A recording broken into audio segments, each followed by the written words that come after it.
Victorine est l'un des visages de la fronde. La mère de famille s'apprête à aller manifester. Avec d'autres femmes, elle conteste la présence des casques bleus des Nations Unies dans l'est de la RDC. Je me prépare pour aller faire un sit-in à la MONUSCO, dénoncer sa complicité ainsi que la complicité de la communauté internationale sur ce qui se passe dans notre pays. Car Goma est rongée par l'insécurité.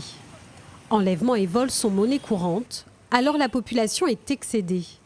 Créée en 1999, la mission de l'Organisation des Nations Unies en République démocratique du Congo a pour mission de contribuer à la sécurité nationale.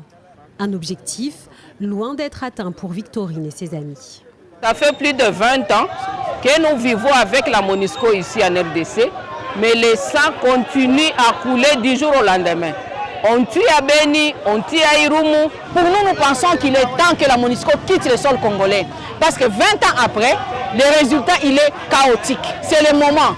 La MONUSCO doit prendre ses responsabilités face à tout ce qui nous arrive, de comprendre que la population congolaise est maintenant prête à se prendre en charge.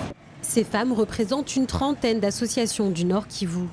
Tout appelle aussi à ne pas négocier avec les rebelles du M23. La résurgence de ce mouvement éloigne un peu plus la perspective d'une paix durable dans le Nord Kivu. En déplacement à Goma il y a une semaine, le président du Sénat a lui aussi remis en cause la MONUSCO. 20 000 personnes qui sont là depuis plus de 22 ans et on n'a pas la paix.